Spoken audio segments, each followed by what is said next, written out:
Welcome back to Worth Watching, the series where I test the theory of watching the first 3 episodes of a series and decide whether or not those first 3 episodes hooked me enough to keep watching or not. And also, welcome to the 3rd annual Magical Girl May. This year, I'm kicking things off with what's often considered a beloved classic of the magical girl genre, but one that I never got the chance to actually watch before now, Princess Tutu. I know very little about this show. I know she's a ballerina, and I think rather than magical battles, they just dance at each other or something. And that's really all I know about the show. Despite often being recommended as a magical girl classic, I've never really gotten any info about what the show is actually like. Well, it's time to fix that. Let's dive into Princess Tutu.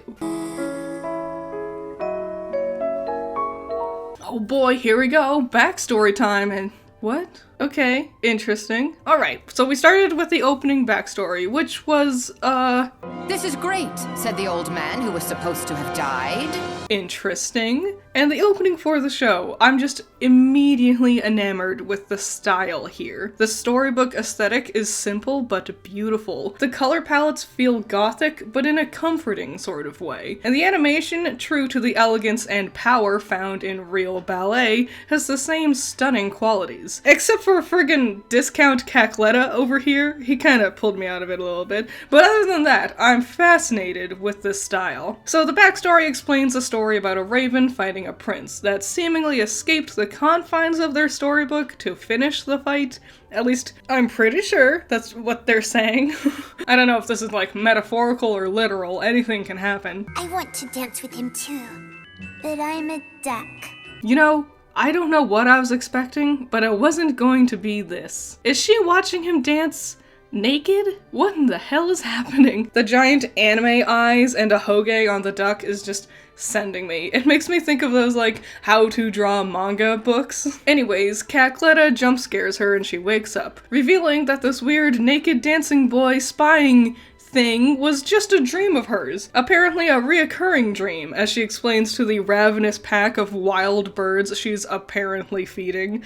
Okay. It wouldn't be a classic anime if we didn't have our main character running off late for school. Oh, I'm Duck. My name is Duck. Maybe that's why I have dreams like that. Meet our heroine, Duck. She races to the dance hall where she discovers she's not actually late, but very, very early, and runs into the dancing naked prince of her dreams, and also the boy she has a gigantic crush on, Miyuto. She has it down bad for this boy. I haven't seen a character this aggressively horny since Chainsaw Man. What's wrong? My foot. Foot? Did you twist it?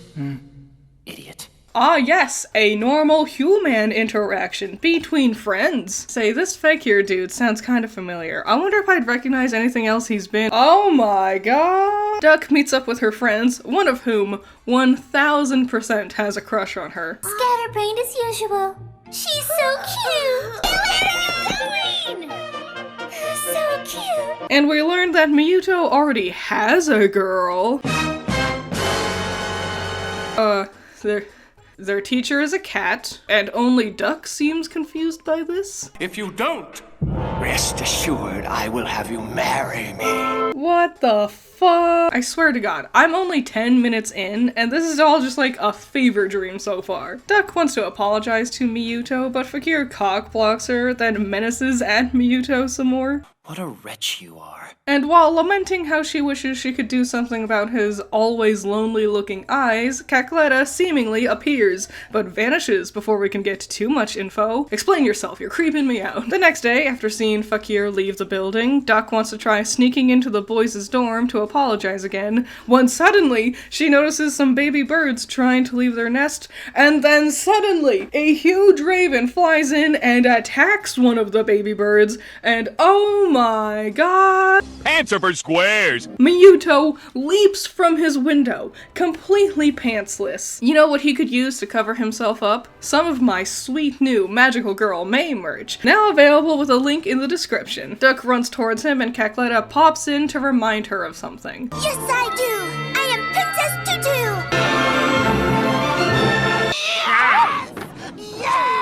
Princess Tutu learned petal dance. It's super effective. After saving Miyuto, she runs off, realizing she really was just a duck. Princess Tutu has gone back to being a duck.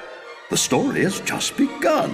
That's the end of episode 1, and what a roller coaster. Quite frankly, it's been rather slow up until the very end there, but there was enough crazy things happening throughout that I never felt bored, or that things were taking too long. I'm very intrigued as to where the story is going from here. I can tell the important elements set up in episode 1 will play into major roles later. Theory that I have: I think Rue, Miyuto's girlfriend, is actually that raven that attacked the baby bird, or at least controls it in some way. It's the black and red color palette that's making me guess that. Also, I understand why the violence and language warning was there now.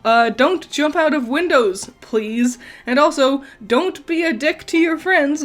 On to episode 2. Episode 2 starts with the same exact visuals, but the story she's saying here is much different. The first episode just explained how the raven and the prince fought until they left their story. Here, she seems to be explaining the premise of the show much more, explaining how the prince stopped the raven by shattering his heart, and the shards fell all over the town.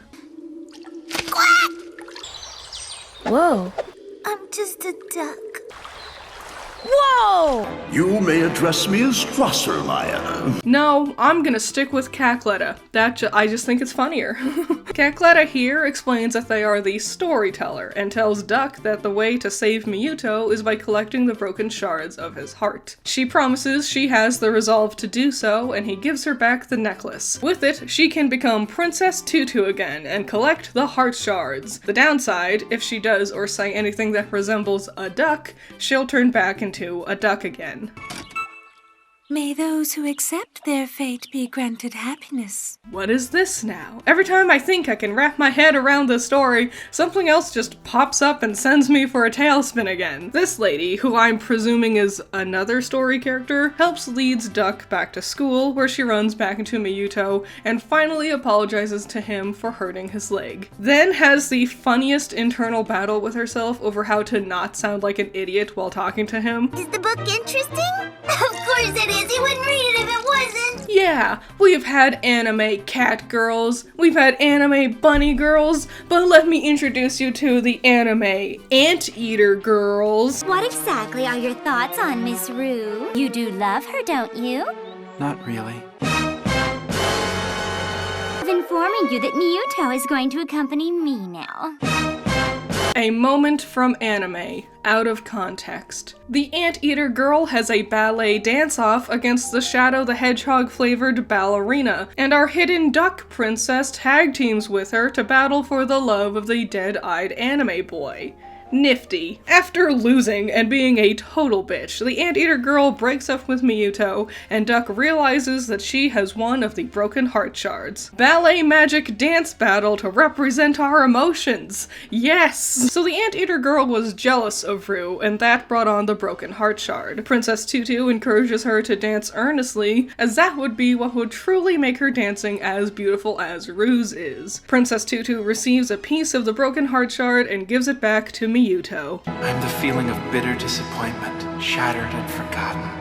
I wonder what other emotions we'll encounter along this journey. But I gotta be honest, this red color just feels really ominous to me. I don't know why. Episode 3. Honestly, episode 3 starts off very boringly. Something, especially older anime, used to do a lot was repeating important themes and character elements in their episodes. Before streaming services was really a thing, you couldn't assume people could reliably keep up with every episode of your show. So what they do is they just repeat important information in the beginning to help people get caught up, or just remind people of whatever it is that's going on. A huge chunk of the first half of episode 3 is dedicated to just essentially repeating everything we already know. Miyuto's the prince. He has no emotions because his heart is shattered, Fakir is a jerk, Rue is dating Miyuto, etc, etc. After bumbling into another conversation with him, Miyuto hurts his hand. This boy is made of paper mache, I swear. Every little thing means a serious injury for him. Duck washes the wound with the water he was going to fetch for Rue, and the two go off to find more water, leading them to a restaurant.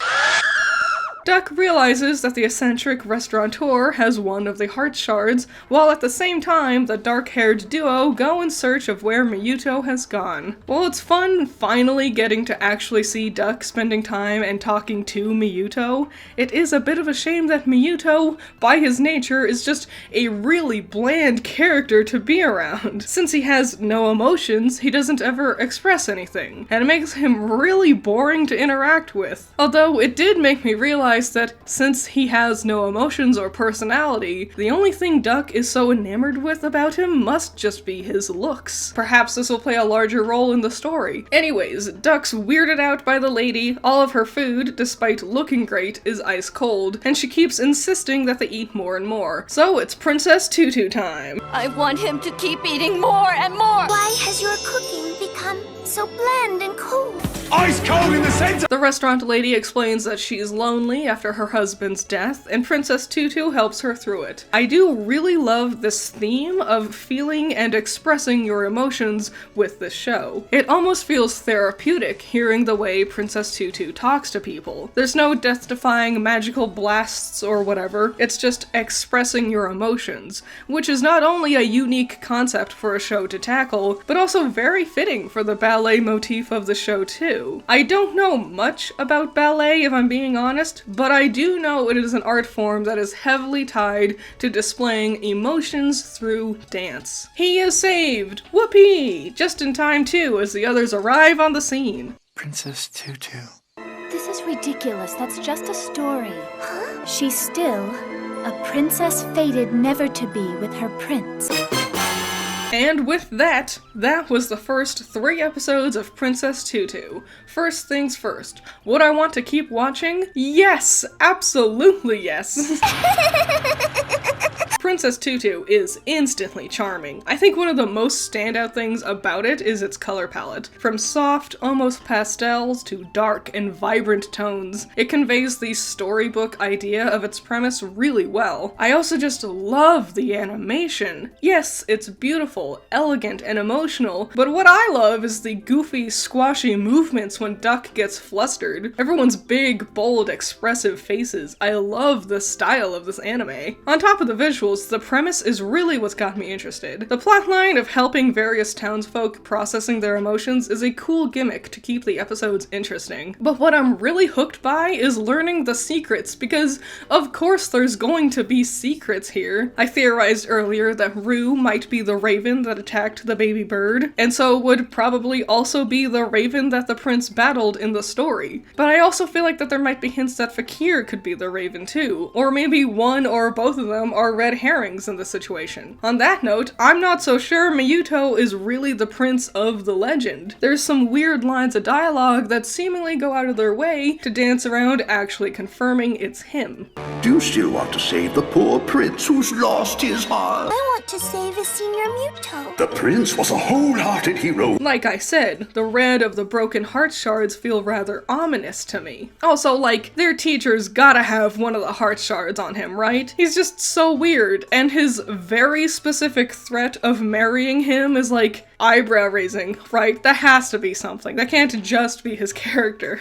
I will say, my biggest critique is that there's just way too much small child naked bodies. Like, we never see anything, and it's always played off innocently enough, but like, you know. But aside from that, I'm hooked. I'm 100% sold. This is a fascinating direction for a magical girl anime to take. No big over-the-top transformations, no giant team of magical girls, no battles to the death with evil forces, and this sort of show proves that you don't really need those things to still be a fantastic magical girl show. It's so inspiring with its animation, designs, and themes. Clearly, this is one of the classics for a reason.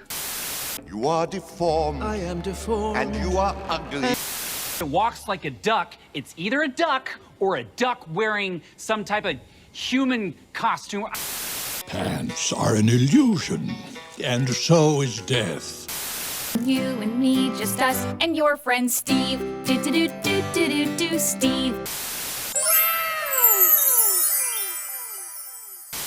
Shout out to my $10 patrons, you're all amazing. Nako, Cool Duck, Andrew, Ramiel, Valhalla Knight, Chamomile, G Extreme, Classic Critic, Noah Perkins, Sunny Shy, Great Bar, Jake, Amber, Hype Man, Zero to Hero, Isaiah, Scaring Crows, Not All That Evil, Messiah Complex, Jacob, Virus, Ben's Sketchbook, Omega Fighter, Trash, Wild Pilot, Josh, Swift Cannon, and The Infinity Effect. Thank you all so much for watching this video. I hope you enjoyed it. Just another reminder, I do have Magical Girl May merch, so if you want to check all that out, I would greatly appreciate it. I got a bunch of other stuff too, but if you want specifically some Magical Girl themed things, go for it. I got it. What do you think of Princess Tutu? Have you seen it before? If not, what did you think of these first 3 episodes with my review? Would you be interested in keep watching? Do you have any theories about who's the Raven? Do you think I'm right or wrong or completely off?